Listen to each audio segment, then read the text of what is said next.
Mais aussi la Côte d'Ivoire. Et nous fait la cour aux jeunes, fait la cour aux trucs, voilà.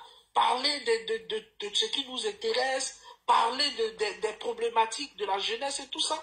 Et puis pourquoi pas dans 5 ans, beaucoup venir peut-être essayer de briller la magistrature suprême. Donc pour la plupart des jeunes Ivoiriens, ils pensent ça. Ils pensent que voilà, c'est quelqu'un qu'on a, excusez-moi du terme, parachuté.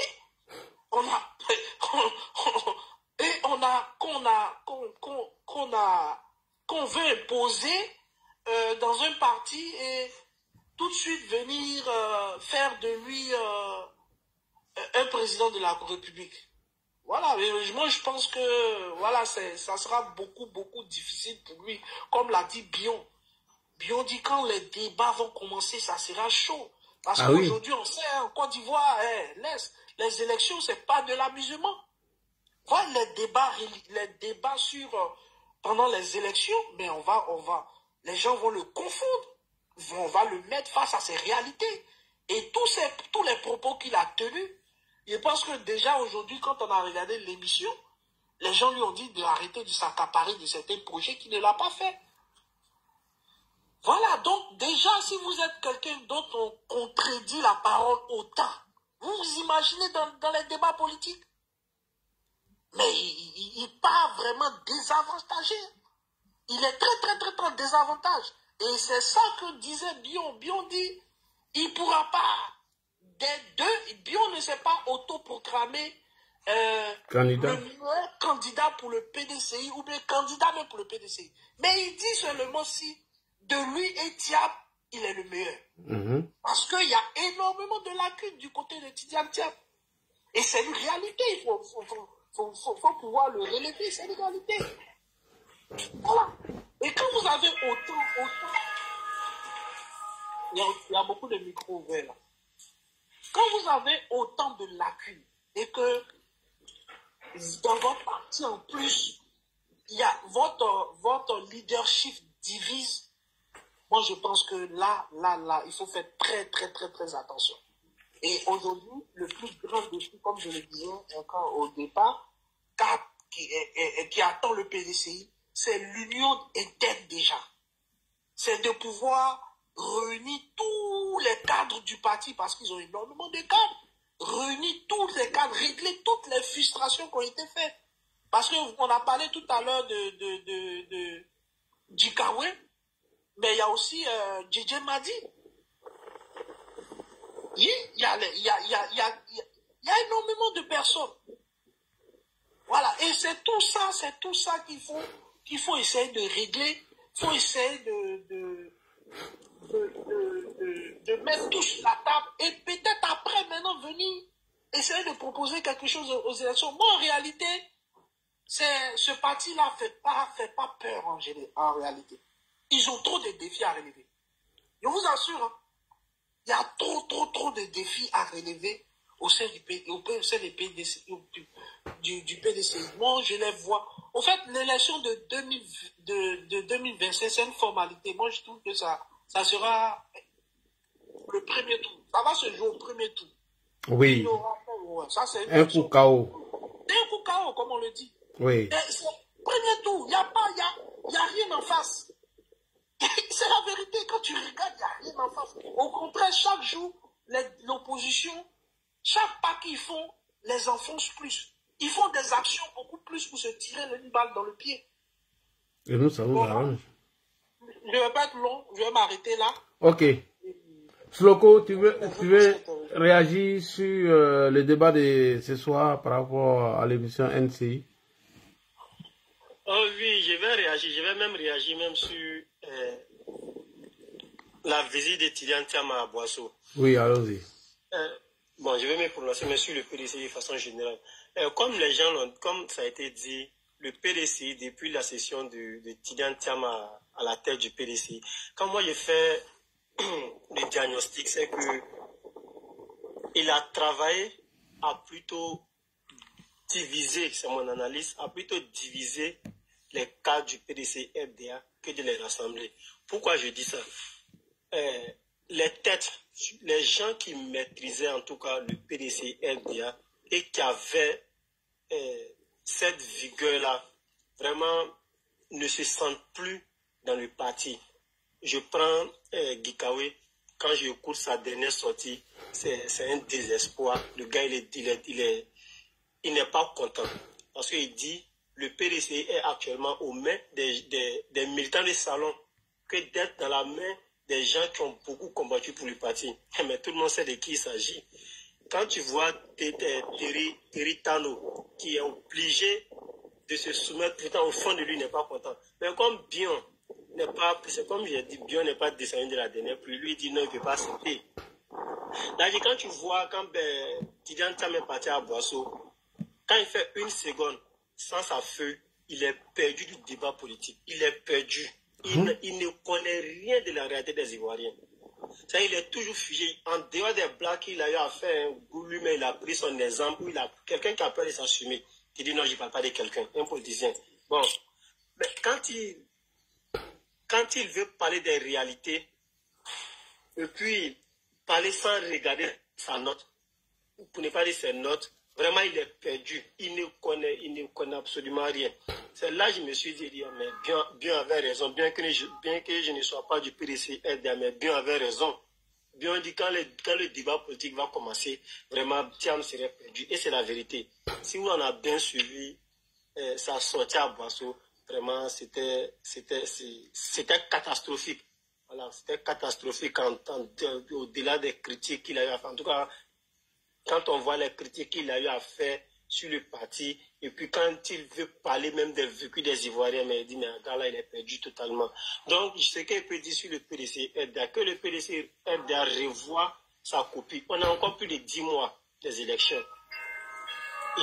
Il est encore temps peut-être de mieux faire que de rester dans leur histoire de personne. Tidiane Thiam, comme on l'a dit, c'est quelqu'un de très brillant, c'est quelqu'un qui a beaucoup étudié, on n'en disconvient pas. Mais pour diriger un pays, il faut connaître la sociologie. Il est très important de connaître la sociologie de ce pays. Parce que tu ne peux pas venir me parler de moi, mon problème, étant donné que tu ne peux pas me donner une solution, étant donné que tu ne connais pas le problème dont je souffre. Tidiane Thiam ne connaît pas le problème des Ivoiriens. Donc, pour connaître le problème des Ivoiriens, il est important d'aller vers ces Ivoiriens, de parler leur langage. Il ne parle pas ivoirien. Quand il ne parle pas ivoirien, je ne dis pas qu'il n'est pas ivoirien. Mais actuellement, Tidiane Thiam ne parle pas ivoirien parce qu'il ne nous connaît pas assez. Pour nous connaître assez, il faut vivre avec les Ivoiriens. Il faut faire quelques temps avec les Ivoiriens. Tu vas connaître ce qui les plaît, ce qui permet, ce qui en tout cas permet aux Ivoiriens, ce qui rend les Ivoiriens heureux, ce qui ne les rend pas heureux, ce qui peut faire leur bonheur, ce qui ne peut pas faire leur bonheur. Mais lui, actuellement, il ne parle pas ivoirien. Il peut observer, en 2030, 2035, il a encore tout le temps. Donc, le débat d'aujourd'hui, comme ça a été dit, Bredoumi, c'est quelqu'un, quand il vient sur un plateau, il a déjà une position prise. Et déjà, quand tu as une position prise avant de venir sur un plateau, tu ne peux pas apprendre. Comme tu as dit à Martina, tu es carré. Tu es carré. C'est-à-dire, rien ne peut passer. Tu es carré catégoriquement. Hein? Bredoumi Soumaïla. Et il était nerveux. Après, il y a Shoboga Sako qui l'a dit que vous aspirez diriger la Côte d'Ivoire demain, on doit vous critiquer. Voilà, c'est ça que j'ai en train de parler. C'est-à-dire, quand lui, avant de venir sur le plateau, moi, c'est le constat que j'ai fait. Il a déjà une position. Tout ce que les autres vont dire, lui, ça ne doit rien changer. Et quand tu sais, voilà les gens qui critiquent à longueur de journée le président Ouattara, mais qui refusent qu'on critique eux, leurs dirigeants. C'est-à-dire eux, leurs présidents. C'est-à-dire un président qui veut nous diriger, nous Ivoiriens, nous diriger demain, lui, il ne veut pas que nous, les Ivoiriens parlent dans ce problème-là. Mais c'est paradoxal, c'est ambigu. Là, je vais ouvrir une parenthèse et puis refermer, puis chuter sur ça. Voilà des gens qui disent que le haut représentant du président de la République est une fonction vraiment qui n'est pas bien. Là, il faut voir la losature, c'est-à-dire la composition du bureau du PDC RDA. Tu vas voir que le poste du haut représentant même du président, c'est là-bas. Mais ils critiquent ce que le gouvernement a fait. Mais dans leur parti politique, ça est là. Pourtant, les partis politiques, leur aspiration, c'est de diriger, en tout cas, les Ivoiriens. Maintenant, ce que vous avez dans votre parti et que vous ne critiquez pas, et c'est ce même aspect-là, cette même fonction-là que vous critiquez chez le gouvernement. Donc, il y a du 2 poids 2 mesures. C'est pour dire tout simplement que l'opposition ivoirienne dans son ensemble, qu'il soit PDCI, PPACI, dans son ensemble, vraiment, ils ne sont pas corrects envers eux-mêmes. Ne pas critiquer quelque chose et puis faire ça chez vous. Donc, merci, Ladji, merci beaucoup. Merci beaucoup pour cette brillante intervention. Tchomba, tu voulais interagir ou on va passer le micro à Prince? Prince est là.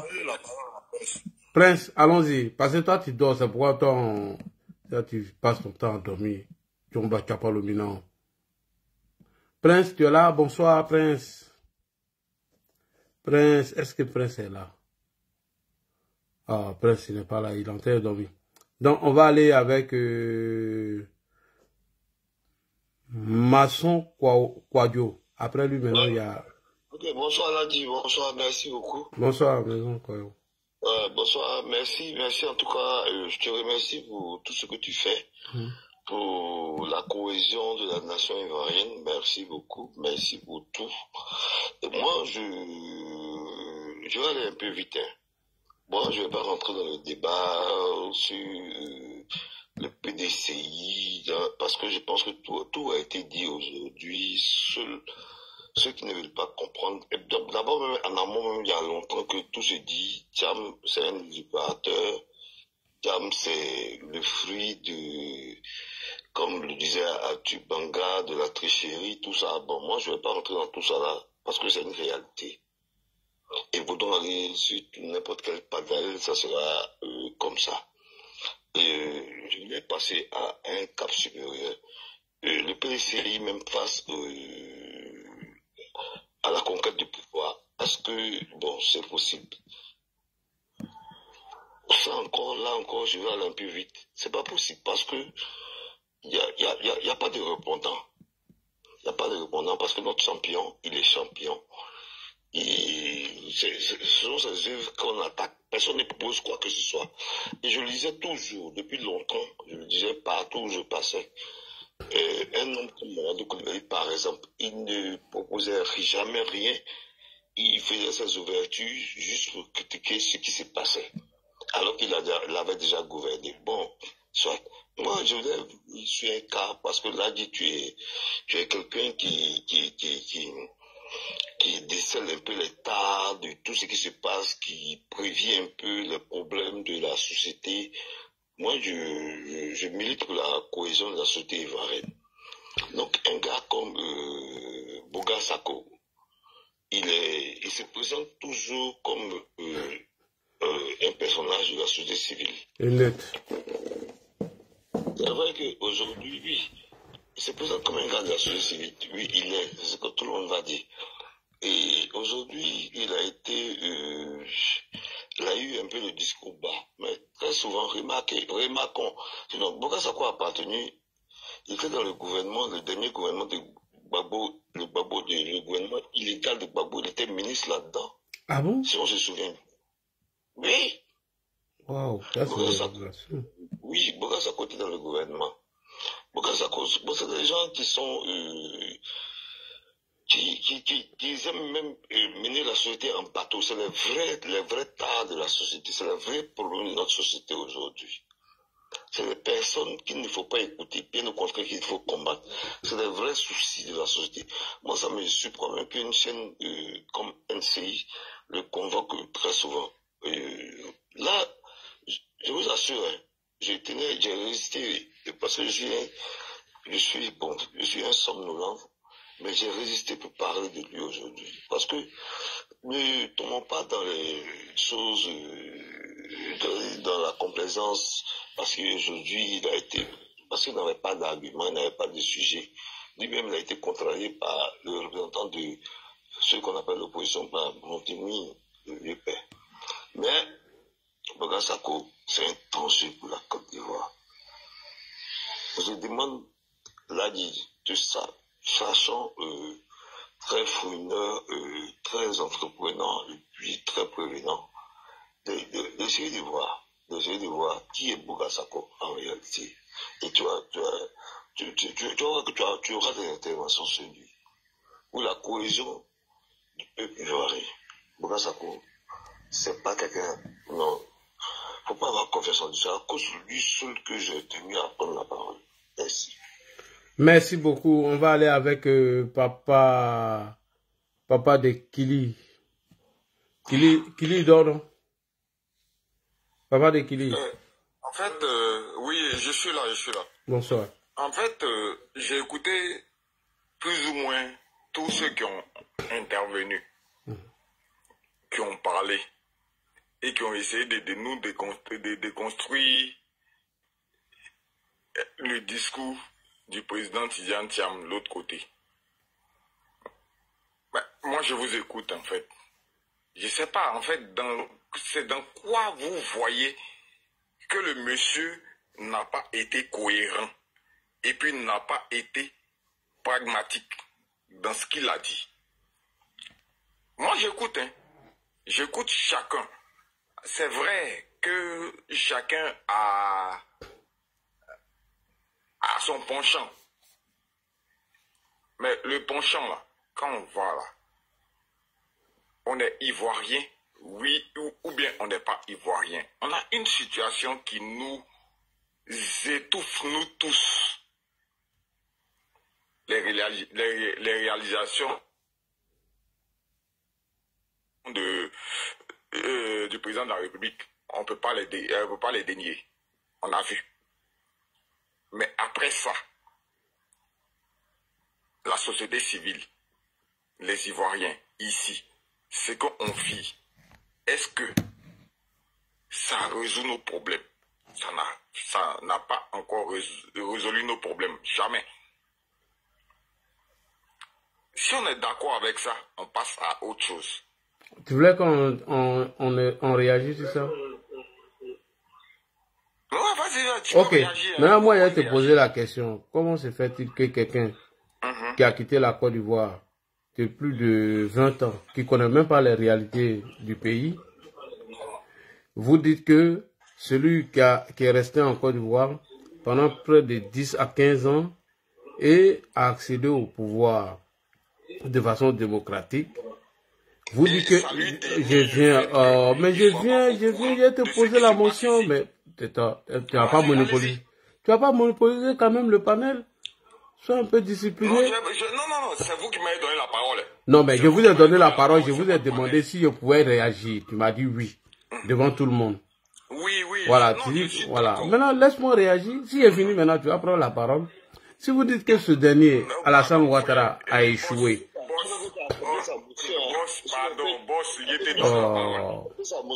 Tu as pris ma motion, je t'ai demandé, tu m'as dit oui. Voilà. Si vous dites que ce dernier a échoué, alors que Henri Konan Bédié même a fait ses éloges en disant que le troisième pont qu'il a mis son nom dessus, que ce dernier, à cause du troisième pont, que ce dernier peut faire plus de 10 mandats, et M. Jean-Luc Bion qui a fait ses éloges, et M. Guikawe qui a dit que si on veut parler des bilans, nous on va rester dans l'opposition, parce que le monsieur il a très bien travaillé. Si vous venez dire aujourd'hui qu'il a échoué, c'est un parvenu comme Thiam qui était déconnecté des réalités de la Côte d'Ivoire de plus de 23 ans. C'est lui qui va venir réaliser tout ça? C'est la question. Je peux. Oui, il y a une motion. Je ne sais pas si tu veux la prendre aussi. Il y a une autre motion. Oui, non, je prends toutes les motions. Ok, Sloko, fais ta motion. Après, nous aurons nos temps de parole. Ok. Je prends toutes les motions. Il a dit que dans le discours de Tidiane Thiam à Boisseau, quelles sont les incohérences de son discours? D'abord, moi, je voulais lui demander quel est le pastillon du PDC Elda, parce que Tidiane Thiam a dit que le pastillon du PDC Elda, c'est à Boisseau. Première chose. Deuxième chose, il dit qu'il ne fait pas de promesses, parce que quand lui fait des promesses, il tient des promesses. Pourtant, il dit ce que le président Ouattara n'a pas fait, lui va venir faire ça. Ce sont des promesses, mais ce ne sont pas des promesses. Ça fait deux choses, il peut répondre à ça. Merci. Il a dit dans son discours qu'il ne fera pas de promesses qu'il ne peut pas tenir. Mais les promesses, il n'en fera pas beaucoup. Mais il va faire juste les promesses qui vont impacter la vie des Ivoiriens. Quel Ivoirien que lui-même il a abandonné là? C'est la question. Est-ce que ça c'est... Non, qui l'a abandonné, c'est quoi? En fait, moi je vais revenir encore. Si vous, entre vous tous qui êtes sur le panel là, si vous avez eu l'avis de dire que d'aller vous débrouiller ailleurs, est-ce que ça vous dévoile est-ce que ça vous enlève la primauté de venir chercher à diriger des Ivoiriens? Oui, parce qu'on a été déconnecté de la réalité. C'est que vous avez appris Maintenant, ailleurs. je viens. Mais ce qu'il a appris ailleurs même, ça a été un échec même. Ça a été un échec. Ça fait un. Et de deux. Et de deux. Et de deux. Il est déconnecté de la réalité. Pourquoi? Parce que la chose qui peut unir tout le monde, c'est la mort. Vous comprenez? Quand on paie un cher, surtout même son frère, de même sang, quelles que soient nos positions en Europe, quand on n'a pas de papier, c'est compréhensible. On peut ne pas venir. Mais à partir du moment où on a un document de voyage, on vient. Il a perdu sa soeur et son frère. Il n'est jamais venu en Côte d'Ivoire parce que ça ne l'intéresse pas. Ça fait un, de deux. Attends, il est terminé, mais attends, il est terminé. C'est ça. C'est comme ça, là, vous voulez mépriser les gens. Il n'a jamais mis les pieds. Chose l'a dit ici, comment on appelle? D'accord, je vous écoute. Je viens, on continue. Et de deux. Pourtant, il allait au Sénégal. Ça l'empêchait pas d'aller au Sénégal. Ça fait deuxième point. Je vous écoute. Troisième point. Quand tu me coupes comme ça, j'oublie mon fil. Le vieux, je suis là. Non, mais tu es là, tu dis rien de bon, c'est ce qui nous dérange parce que tu n'élèves pas le niveau du débat. J'ai l'impression que tu es fatigué. Voilà. Mais si tu me laisses pas finir. C'est toi qui m'as interrompu. Non. Donc je t'écoute. J'écoute tes Bon, arguments. ce qu'on va faire, on va te laisser terminer tes 2 minutes. Et puis nous, on te répond. Parce que, attends, ce qu'on va faire, parce qu'il est en train de nous couper, il ne nous laisse pas la parole. On va lui laisser finir ces 2 minutes, puis on va interagir. C'est très important. Vieux, pourquoi dire que vous laissez faire la parole? Non, mais quand il prend la parole, déjà, tu ouvres ton micro. Non. Mais je prends la parole déjà. Qu'est-ce que tu fais là? Qu'est-ce que tu fais en ce moment-là? Bon, d'accord. Bon, excuse-moi. Voilà, faut interagir. Après, nous, on va te répondre. Vas-y. Je peux? Vas-y, quand tu vas finir maintenant, on te fera pas d'émotion, on va te répondre. Comme ça, tu vas pas nous perturber. Non, en fait, je tente de défendre le programme du monsieur. Quand il a pris sa parole jusqu'au jour d'aujourd'hui, il a dit qu'il ne fera pas beaucoup de promesses parce que quand les promesses sont beaucoup là, c'est pas évident que tu puisses répondre à tout. Au fur et à mesure, dans son programme de gouvernement là, quand il va réagir, quand il va voir, il va réagir. On a des promesses qui nous ont été faites ici. Pendant qu'on est là, on a beaucoup de promesses qui nous ont été faites. On a vu. Tout ce qu'on a vu, c'est route. Tout ce qu'on a vu, c'est pont. Mais est-ce que les habitations qu'on nous a promis, ça a été fait? Non. Les habitations à 25 000, la vie chère, est-ce qu'on nous a promis, ce qu'on nous a promis, est-ce que ça a été fait? Non. On est très, très, très regardant. On sait que la vie est chère aujourd'hui. Mais il y a un journal qui est sorti pour dire que la vie là, des Ivoiriens est plus chère que tout dans toute la sous-région. Ça, c'est Jeune Afrique qui nous a dit. Tu peux nous montrer l'article, on te met en grand, tu vas nous montrer. L'article là, c'est Jeune Afrique. Oui, on te met en grand, puis tu vas nous montrer ce Jeune Afrique là. Ah, ok. Ok, je le mets en grand. Si vous voulez nous mettre en grand, je vais vous montrer ça. Et puis, il n'y a même pas 18 ans encore. C'est Jeune Afrique. Vas-y. J'ai pas envie de quitter la conversation. Non, laissez-moi.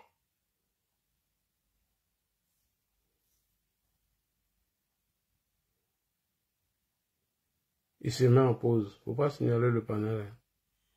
Tu te mets en pause café. Et, en fait, là, il laisse moi rebondir. Il y a rebondi sur une chose qu'il a dit. Il dit que Thiam dit que il va pas faire beaucoup de promesses.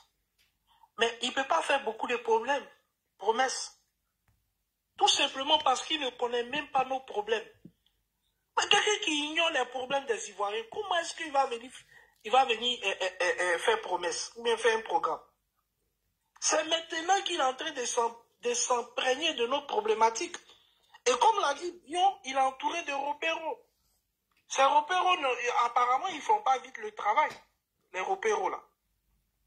Et le frère Soloko, quand il a pris la parole, il a dit, il a accroché à ses bouts de papier. Mais il pense à prendre tout de si grands pays en moins d'1 an et venir concourir pour la présidence. Comme l'a dit Bio, ce monsieur a énormément de lacunes. Et il faut apprendre. Et il faut moi, je vous laisse parler. Hein. Je vous laisse parler. Je ne sais pas si c'est vous qui décidez. S'il te plaît, tu n'étais pas là. C'est vous qui décidez pour notre parti. Non, tu t'es mis en pause café. Donc, on ne peut pas t'attendre. On donne la parole à une autre personne. Non, j'étais en train de chercher à rechercher l'article qui dit... Oui, mais quand c'est comme ça, il faut nous dire. C'est le pays le plus cher. Il faut chercher au lieu de... J'étais en train de parler et puis il est revenu. Non, mais tu t'es mis en pause café. Est-ce que tu t'es mis en pause café ou pas? Il n'y a pas de problème. Je me suis pas mis en pause café. J'étais en train de chercher l'article. Oui, mais tu étais en pause. C'est pourquoi j'ai donné la parole à l'autre. Tu parlais pas. Mais pourquoi d'accord, Dieu. Ça, je comprends. Mais quand quelqu'un pendant qu'ils sont en train de chercher l'article, j'écoute. Donc, je suis obligé de revenir, en fait.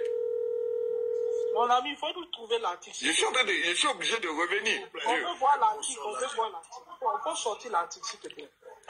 Prends l'article. Oui, allô, bonsoir. C'est ça la question. Bonsoir. Oui, il est encore là. Il y a quelqu'un qui veut poser une motion. Attendez, il y a une motion. Comment il s'appelle déjà? Il s'est fait appeler Papis. Papis. Oui. Bonsoir. Papis Khalil. Tu vas attendre. Papis Khalil. Bonsoir, monsieur Khalil. Excusez-moi, bonsoir à tous les panélistes là. Je vais poser quelques questions au monsieur de Thiam là.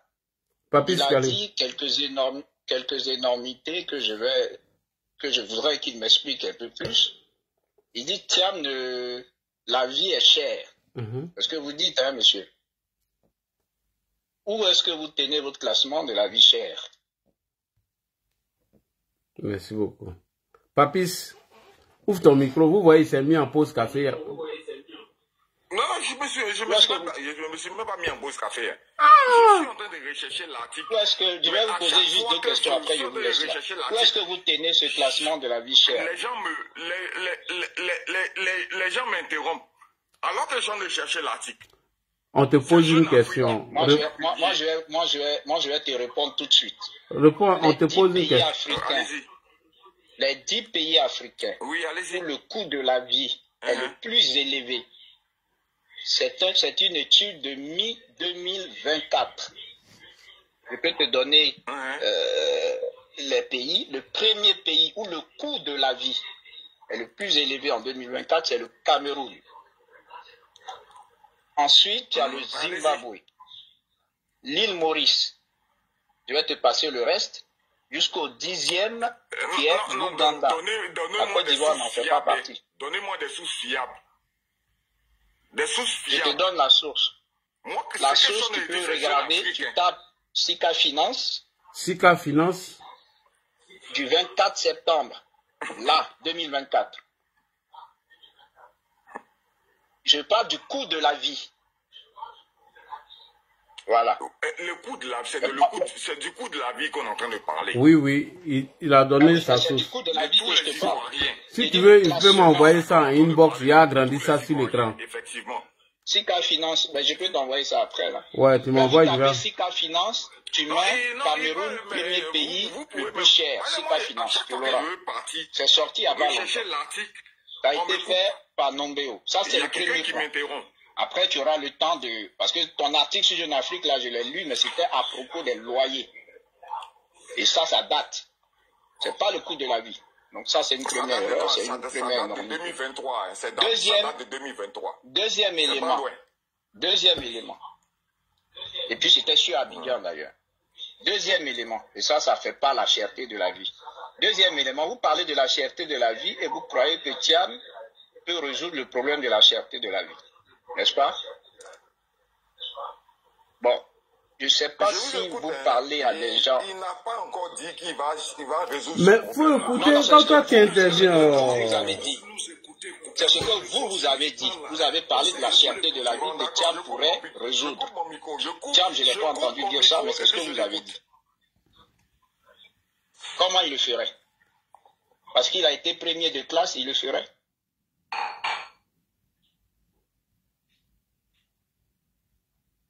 Je vous pose une question. Hein.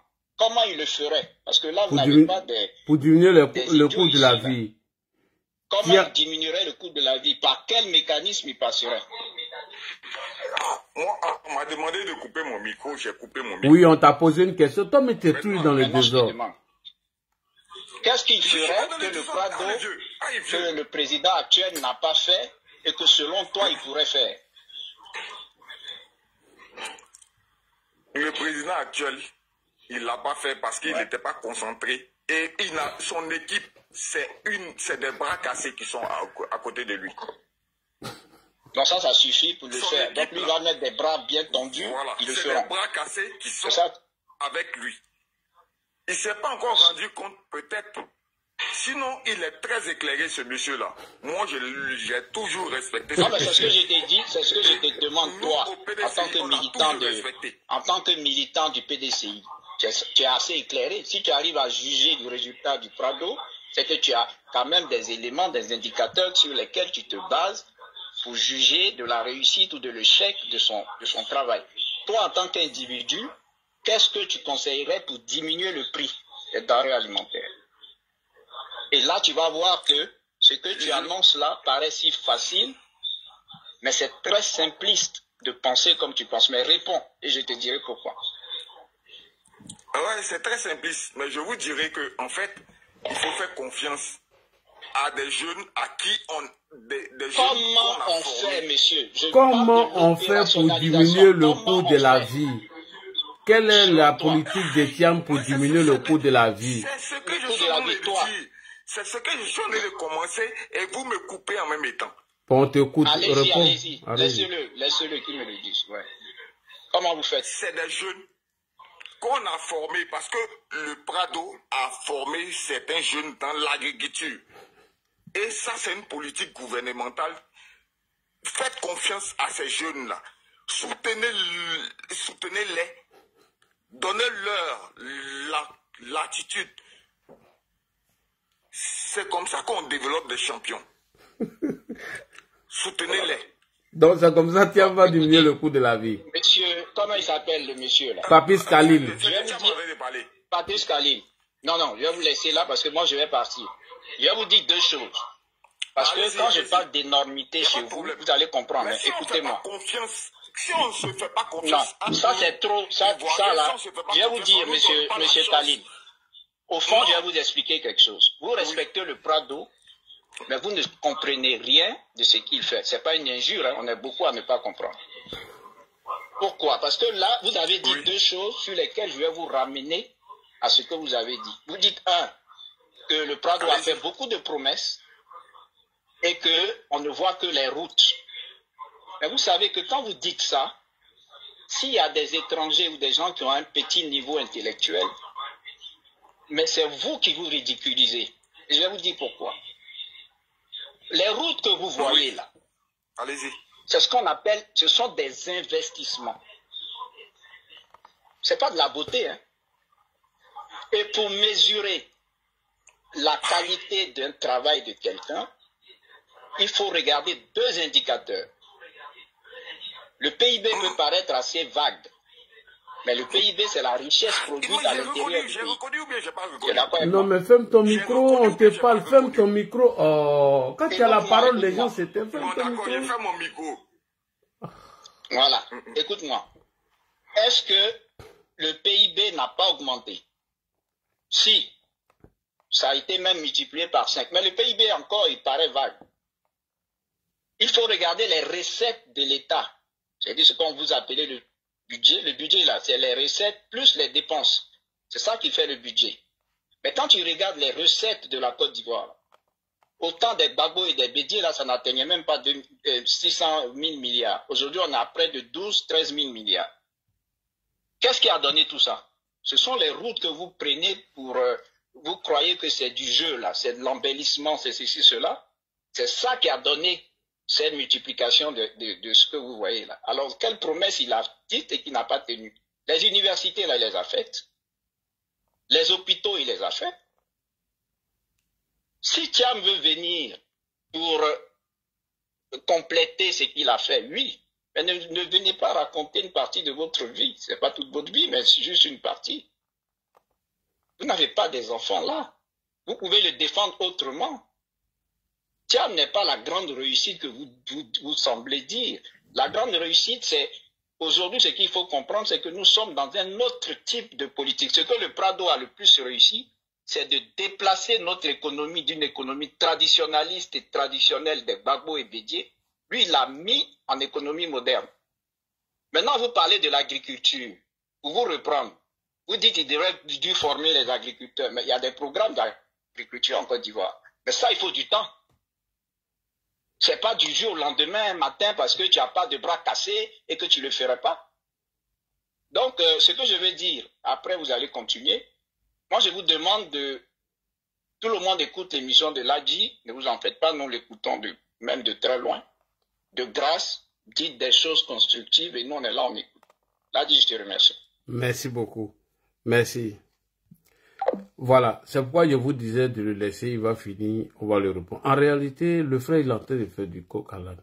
C'est-à-dire qu'il va à gauche, il va à droite, lui-même, il ne sait même pas à quoi il répond. Non, non, tu vas revenir. Pourquoi j'ai dit ça? Pourquoi j'ai dit tu vas interagir? Parce que si tu lui poses trop de questions, non seulement il ne va pas droit au but, de deux, il ne répond pas aux questions, il fait du coq à l'âne. C'est pourquoi il a voulu qu'il chutait et puis tu prends la parole, Tchomba. C'est pas ça. Par le médiateur du Djimé n'a pas encore pris la parole. Oui, vas-y, Tchomba. Voilà, j'aimerais dire à nos amis qu'on appelle les Thiamis d'avoir le cardio. Si ils ne veulent pas que Thiam, qu'on parle de Thiam, qu'on le critique, qu'ils ne le mettent pas à la tête de leur parti. L'État de Côte d'Ivoire finance les partis politiques. Ceux qui les dirigent là, nous avons le droit de les critiquer. Et vraiment, j'ai l'impression qu'ils ne supportent pas la critique. Thiam même ne supporte pas la critique parce que ce sont les enfants du parti unique. Alors, il faut que, chers amis du PDC, vous sortez du carcan du parti unique. Les temps ont changé. Voilà. Les temps ont changé. Il faut que vous assurez. On n'est plus en 1980, c'est fini ça.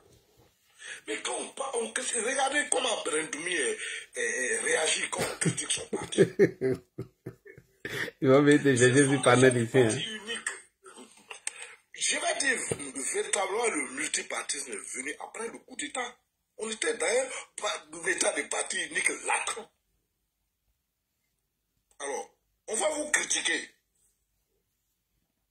Il faut que vous acceptez. Si vous ne voulez pas qu'on le critique, pendant ces 25 ans, quand il était en Europe, il venait ici, qui parlait de lui? Il venait en Afrique. Il partait partout où il voulait, qui parlait de lui-même? Personne.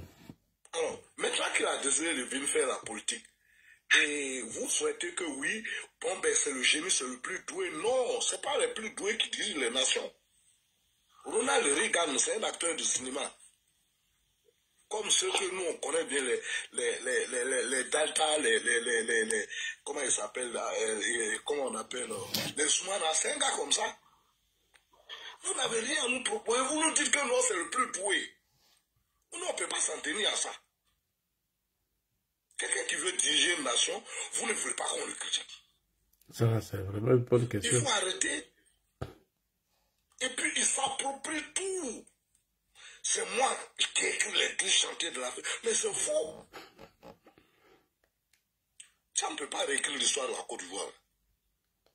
Voilà. C'est votre génie. C'est peut-être le plus doué d'entre vous. Mais il n'est pas le plus doué de l'humanité.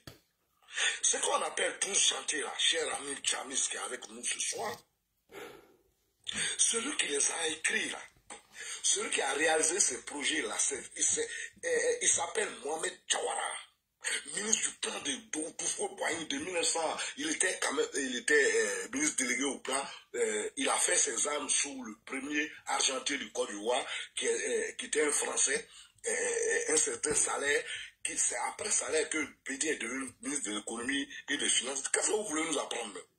Votre femme là, il a évolué dans quel Côte d'Ivoire? Non, Jawara a financé, ma chère. Non, attendez, je n'ai pas fini, pardon.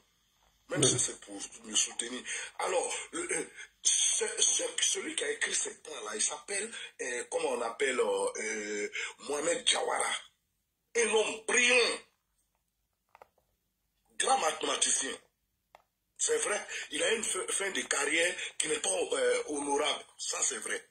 Mais c'est Mohamed Jawara. Vous voyez que ça ne concerne que le grand Abidjan. Et le financier de la République qui était M. Père Sonam, Henri Konan Bédi, ce sont ces mêmes choses-là qu'il a rapportées pour faire ces 12 chantiers de l'éléphant d'Afrique. Le parc d'exposition dont on parle là, il y a eu une exposition en 1985 qui a très bien réussi. Et c'est dans le livre d'or de cette exposition que Houphouët-Boigny a demandé qu'on construise un parc des expositions. Il a même indiqué l'endroit. Il faut à travers des gens brillants. Ne venez pas tronquer notre histoire pour un individu. Nous n'avons pas accepté. Ce qu'on appelle le miracle économique ivoirien dans le domaine de l'agriculture, c'est un certain Abdoulaye Sawadogo qui a fréquenté à Bobo du Lasso et qui a fait partie des 150 jeunes que Houphouët-Boigny a envoyés en France en 1946. Je crois que ce doyen-là, il vit encore.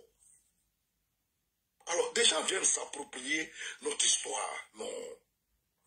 Nous ne disons pas que Thiam n'était pas doué à l'école, non. Il a eu les concours, il était premier. Mais ce n'est pas les premiers qui dirigent les nations, je vous le dis tous les jours. Sinon, c'est les prix Nobel qui allaient diriger les États-Unis. Ce n'est pas Trump. Trump n'est pas le plus doué. Je me demande si Trump a fait les grandes universités américaines. Non. Alors, il faut arrêter. Si c'est le plus doué d'entre vous, celui qui s'est coupé du pays, vous allez trouver qu'il n'y a pas mieux entre vous. Vous êtes allé le chercher. Mais on va remettre ça. Il faut qu'il remplisse cette histoire-là d'un quart de siècle où il n'a plus mis les pieds dans son pays, y compris qu'il ait perdu des proches parents et qu'on ne le voit pas. Vous n'allez pas nous faire avaler ça. Alors, et le cardio? Parce que comme l'a dit Ebion, les vrais débats n'ont pas encore commencé. Les vrais débats n'ont pas encore commencé. Voilà, nous-mêmes là, on n'est pas encore rentré dans nos archives. Voilà, nous qui aimons lire les livres, les vieux livres là, on n'est pas encore rentré dans nos archives. Voilà. Donc, ayez le cardio, acceptez qu'on critique votre Thiam. Parce que quelqu'un qui va se couper, un homme d'un tel niveau qui va se couper de son pays pendant un quart de siècle, est-ce que vous pouvez m'indiquer un seul régime qui a persécuté ce monsieur? Les politiciens là, chacun a eu son persécuteur. Baba a fui la Côte d'Ivoire parce qu'il était persécuté, on peut le dire quand même, par le régime Bouffé. Le président. Voilà. Bon. Non, mais il y a des gens qui n'ont pas encore interagi, les gars. Il est presque l'heure. Il est presque l'heure. Laissez. Le médiateur va interagir. Non, je vais finir par là. Donc, je ne sais pas pourquoi M. Thiam s'est coupé de la Côte d'Ivoire, parce que je ne connais pas un régime qui l'a persécuté. Nous, les Africains, on aime les victimes. On aime les victimes.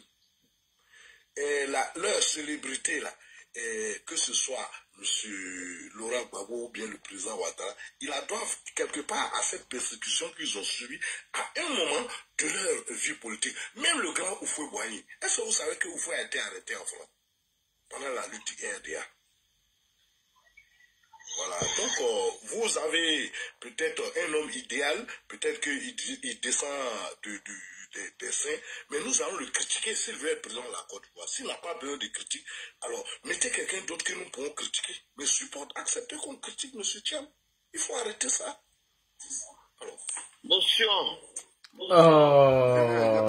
Pardon. Je peux réagir, le vieux. Attends, il y a quelque chose qui n'a pas encore... Mais tu viens de réagir. Attends, autre chose va... Médiateur Didi, tu as la parole. S'il te plaît. Bonsoir à tous les panélistes. Bonsoir. Oui. Ce que Chomba a dit, c'est vrai. Il faut que les gens des PDCI apprennent à faire la politique. Parce qu'ils doivent comprendre qu'en Côte d'Ivoire, la politique, ce n'est pas la désignation d'un chef de tribu. Mais c'est bien la désignation d'un chef, d'un dirigeant qui veut diriger la Côte d'Ivoire. Donc, il doit être exposé sur le fait des critiques selon ces tas il aurait commis sur son parcours. Voici quelqu'un qui quitte la Côte d'Ivoire après le coup d'État de 2019, qui vient en France, qui vient même demander la nationalité française et qui se désengage complètement de la vie politique et de la vie sociale de la Côte d'Ivoire. 1999. Ouais, c'est ça, il dit 99, si je me suis trompé, voilà, ça peut arriver. Depuis 99, il vient en Europe et il ne fait même pas cas de la Côte d'Ivoire, rien du tout. Et il vient comme ça aujourd'hui parce que Bédié est parti. Il faut que le PDCI arrête le tribalisme qu'ils ont pratiqué contre le président Alassane Ouattara qui a implosé le PDCI, qui a fait que le RDA était dans le PDCI. Parce que s'ils n'arrêtent pas, ils vont encore détruire le peu qui reste du PDCI. Comment vous pouvez comprendre que des personnes qui se sont battues pour ce parti, au moment où tous les partis politiques étaient persécutés sous le régime barbare du FPI, avec des jeunes patriotes à l'appui, où les gens étaient muselés, où la vie des gens était menacée, quelqu'un qui s'absente, eux maintenant, soudain, brusquement, Bédié s'en va, par le rappel de Dieu, ce monsieur-là sort de nulle part, et alors on prend de façon dictatoriale et on l'impose aux autres cadres qui se sont battus, corps et âme, moyennant même des finances, pour maintenir le parti à flot, et aujourd'hui, on veut que les gens n'ont qu'à accepter ça haut la main. Thiam, il aurait été le plus intelligent, mais il était le plus intelligent. Si on compare les périodes qu'il a fait avec Bédié et les réalisations que le président Alassane Ouattara même a fait pendant les 5 ans de son mandat. Où est-ce, malgré son intelligence, qu'est-ce qu'ils ont pu réaliser en Côte d'Ivoire qu'on peut toucher, qu'on peut montrer aux Ivoiriens que voilà ce qu'il a touché. Pour dire seulement qu'on avait fait, on a voulu faire. Non, même si Thiam avait fait des croquis, mais c'était normal, il était payé, c'était un fonctionnaire d'État. Il ne pouvait pas être payé à aller dormir dans le bureau.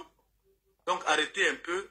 Vous avez voulu imposer et les gens ont dit non, ils ne veulent pas, ils ne veulent pas.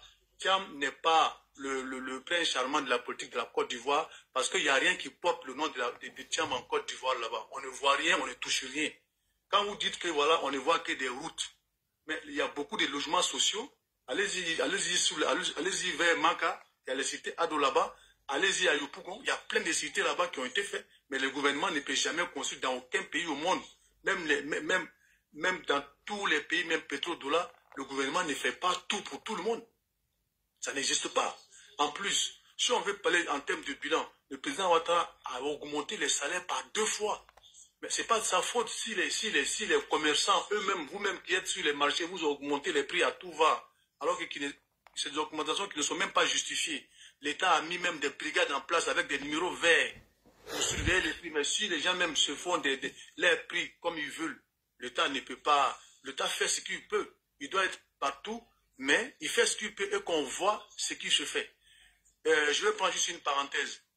Quand Ibé Kakao est venu au pouvoir, il a dit quoi au Burkina? Il dit que le Burkina est un pays agricole et que les gens font beaucoup de productions qui pourrissent entre leurs mains par défaut de route parce qu'ils n'ont pas de route pour écouler les marchandises. Ceux-là même, les DAES qui sont vos héros aujourd'hui, c'est avec ce propos-là qu'il est venu au pouvoir. Donc que quelqu'un qui est vraiment, qui connaît ce que ça veut dire un développement, qui va saboter la route, mais franchement, tu parles de quoi dans la politique au fait? La première des choses, le b.a.-ba d'un développement, c'est un réseau fiable de routes qui fait que les entreprises peuvent aller s'installer où ils veulent dans le pays pour donner le travail à tout le monde parce qu'ils savent que leur production va atteindre facilement les ports. sont les zones de grand écoulement à travers le reste du monde.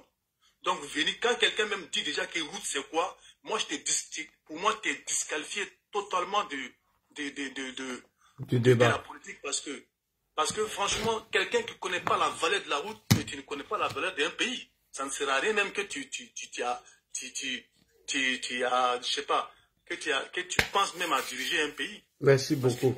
Un pays, c'est ça d'abord. Donc, le PDCI, ils ont zaillé en voulant imposer Thiam, alors que des gens comme Bion, des gens comme Dikawe et Alphonse Djidji m'a dit tout ça, qu'ils ont tenu la maison jusqu'à aujourd'hui. Il y a Thierry Tano aussi. Thierry Tano. Voilà. Parce que c'est une zone où c'est le matriarcat qui compte.